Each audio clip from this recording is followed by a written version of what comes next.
ውጭልኝ። ቆይ ውሸት አይሰለችሽም እንዴ? ምንድን ነው የምትዋሽኝ? ውጭልኝ። ይሻው ውጭ አልኩሽ እኮ በቃ። ቃል እየጠበቅኩሽ ነው። ንገሪኝ አባትሽ። ሰላም ጤና ይስጥልኝ ውድ ተመልካች፣ እንዴት ናችሁ? ደህና ናችሁ ወይ? ሁሉ ሰላም፣ ሁሉ መልካም ነው፣ እግዚአብሔር ይመስገን። እንግዲህ አለው አዲስ ቪዲዮ ይላችሁ መጥቻለሁ። በጣም ነው ያሳቀኝ ይሄ ድራማ ማለት ነውና እናንተ ብቻ ላይክ ማረጋችሁን እንዳትረሱ ማለት ነው።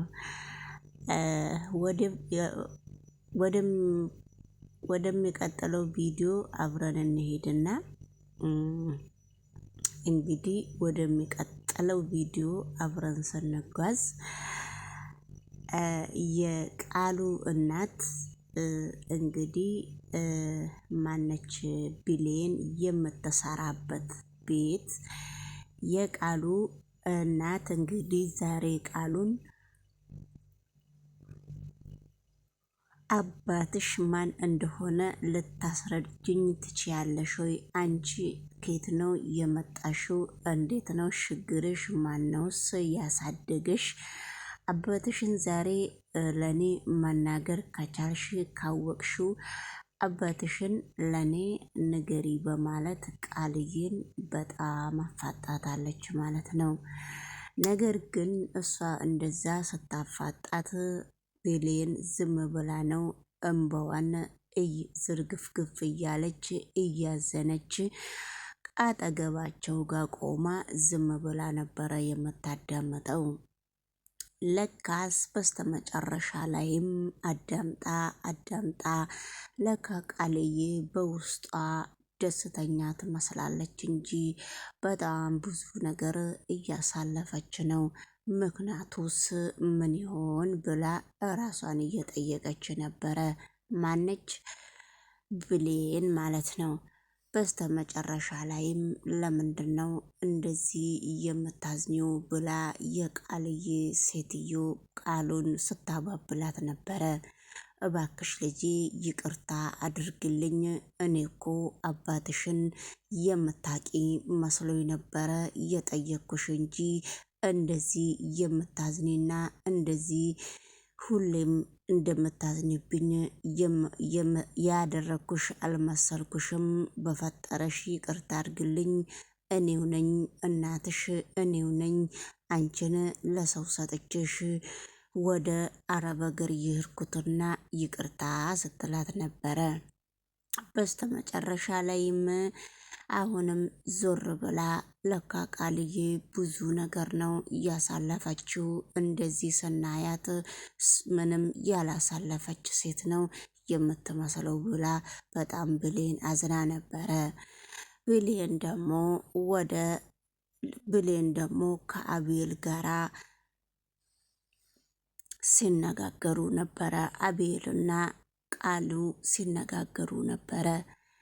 ሁሉም ሰው ሸሽቶኛል፣ አቤሉ አንተም እንዳትሸሸኝ፣ ምክንያቱም በአሁኑ ሰዓት ሰው ያስፈልገኛል፣ እንደዚሁ ቢያንስ አንተን ብቻ ነው የቀረኝና አንተን ሰላም በለኝ ብላ ልክ በር ላይ ስትደርስ አቤልን አናግረው ነበረ። አቤልን ካናገረችው በኋላ እሷ አቤልን እንደዛ ብላ ስታናግር ከብሌን ጋራ ጥል ኩሽና ውስጥ ተፈጥሮ ነበረ። አቤል ግን ስለ እሷ ስራ በየአንዳንዱ ሁሉንም ነገር ስለሚያውቅ ምንም ነገር ብትናገርም ምንም ነገር አይመስለውም። ነገር ግን አንቺ ገረድ ብላ ብሌንን ስትሰርባት ነበረ። አንቺ ገረድ እኮ ነሽ፣ ለምንድን ነው እኛ የምናወራውን ነገር ሁሉ ለማወቅና ለማዳመጥ የምትሮጪው?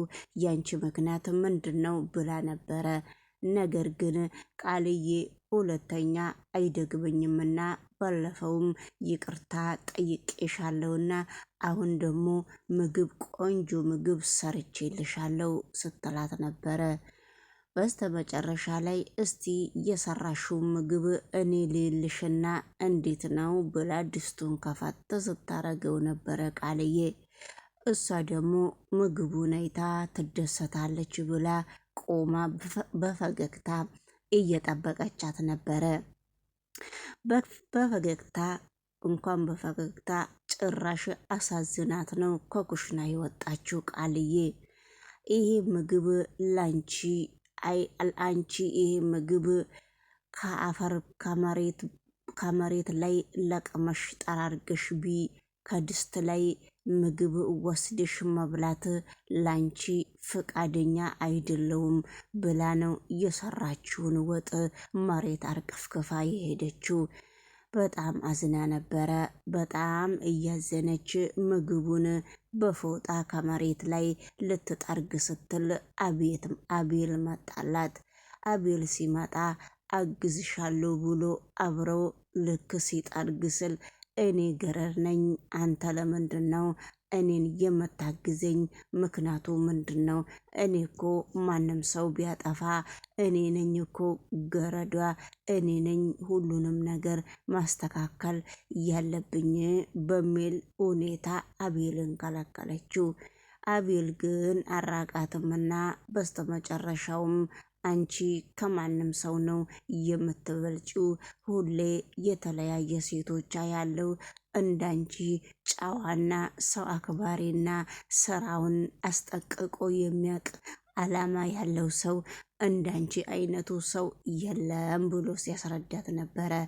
እሺ ቆይ መጣው እኔ ችግር የለውም ብላ በፈገግታ ከእጁ ወጣ ወደ እነ እትዬ ጋር ሄደ ነበረ። እንግዲህ አለቃዋ ለልጇ ጸጉሯን እያመቻቸችላት ነው፣ እየሰራች ነው።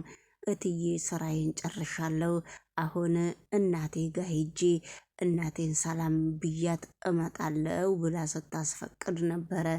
እሺ ባክሽ ልጅ ሂጂ ምንም ችግር የለውም ስትላት ነበረ። ከዛ ተነስታ ልክ በር ላይ ስትደርስ አቤል የት ነው የምትሄጂው ብሎ ሲጠይቃት እናቴ ጋ ነው የሚሄደው ሲላት፣ እናትሽ ጋር ብቻሽንማ አትሄጂም፣ አብረን ነው የምንሄደው፣ ልብሴን ቀይሬ እስከመመጣ ድረስ እዚሁ ጋር ጠብቀኝ ሲላት ነበረ። አይ እንዴት እናቴ ጋር ከኔ ጋራ ለመሄድ እንዴት አሰብክና ነው እናቴሽ ጋር አብረን እንሂድ የምትለኝ? ምክንያትክ ምንድነው ሲባል፣ አይ እኔ መሄድ ብቻ ስለምፈልግ ምንም ችግር የለውምና መሄድ እፈልጋለሁ ሲላት ነበረ። ከዛ ልብሱን ለብሶ መጣ። አብረው እንዳለው ተነስተው ይሄዱ ነበረ። አብረው ተነስቶ ከሄዱ በኋላ ቤታቸው ሲገባ አቤል እናትቷ ቤት የለችም ነበረና በጣም ቤት ውስጥ ያፈጥ ነበረ። አይ ምንድነው ስትለው፣ የድሮ ከእናቴ ጋር ስኖር የድሮ ኑሮዬን ትዝ ብሎኝ ነበረ። ድሮ ስኖር ከእናቴ ጋር እንደዚህ አይነት ቤትና እንደዚህ አይነት ኑሮ አብረን ስንኖር ነበረ። ነገር ግን አሁንም እንደዛ መሰለኝ፣ ማንም እዚህ ቤት ውስጥ የለም ወይ ብሎ ሲጠይቃት ነበረ። አይ እናቴ ትመጣለች ቆይ ስትለው ነበረ። በስተመጨረሻ ላይም የአቤል የቢሌን አሳዳጊ መታ ምግብ ሁሉ አቀራርባ ስማቸው ተዋውቃቸው፣ ስለዚህ ልጁን እዚህ ቤት ይዘሽው መጣሽ ብላ ጠይቃው፣ ልጁንም ስማው ቆጭ አርግታ ወደ ምግብ ቤት ሄዳ ምግቡን ስታመጣላት ነበረ። ምግቡን እየተጎራረሱ በልተው ከጨረሱ በኋላ እናቴ የግድግዳሽ ፎቶ የትን ያለው የትን ነው እያደረግሽው? እስቲ ምንድነው ችግርሽ ብላ ስትጠይቃት ነበረ። አይ የግድግዳዬ ፎቶ ቤቱን ሳጸዳ ከእጅ ወርቆ ተሰብሮ ነበረ ብላ የቀረውን ወረቀት አንስታ ስታሳያት ነበረ። እንግዲህ ውድ ተመልካች በጣም የሚገርምና የሚደንቅ ፊልም ነውና እኔ በጣም ነው እየወደድኳቸውና ዩቱብም የነሱን ቪዲዮ ቢወድልኝ በእውነት በጣም ደስ ይለኛልና በስተመጨረሻ ላይም እንግዲህ በጣም ድብን አርግቶ ያሳቀኝ ነገርም አለ። ነገሮቹ ብሌን እንግዲህ ቅድም ስጦታ እሰጥሻለሁ ብሎ ሰውየው የሰው ወርቅ አንስቶ እንደሰጣት ማናችሁም ታውቃላችሁ። ነገር ግን አሁን ደግሞ ዛሬ ለአለቃው በኃይሉ የሚልከውን ልጅ ለሱ ቁጭ ቢሮ ጠርቶት ቁጭ አድግቶት ሲያስረዳው ነበረ። ብሌንን ዛሬ በጣም ምርጥና ተወዳጅ በመላ ዓለም ላይ የሌለ ስጦታ ነው እየሰጠዋት። ግን ፋ እንድትልና በጣም ደስ እንዲላት ነው እሱን ስጦታ የሰጠዋት። ስጦታውን ግን ስለሰጠዋት እሷ በጣም ደስ ብሏታል። እኔ ደግሞ በስተመጨረሻ ላይ ብሌንን ሌባ ነች ብዬ ከምትሰራበት ቤት ሁሉ አዋርጄ ቤት ቁጭ ባራረጋት እኔ ሰው አይደለሁም ብሎ ዛቻ አርግቷል። እንግዲህ ወይዘሮ ብሌን እጇ ላይ አርግታ ዞር እያለች አቶ በኃይሉ እንጀራዋን በስተመጨረሻ ላይም እየቀበራባት ነው። እና እኔ ውድ ተመልካች በኃይሉ በሚሰራቸው ነገሮች በጣም ነው የምስቀው። እና ቪዲዮ ይቀጥላል። ላይክ አድርጉ። ኦኬ እሺ። ቃል ደግሞ ቆንጆ ምግብ እየሰራች ነው። እውነት በቃ ሁሉም ነገር አበቃ ማለት እስቲ ንገሪ፣ ምንድን ነው? ይኸውልሽ ሄሙ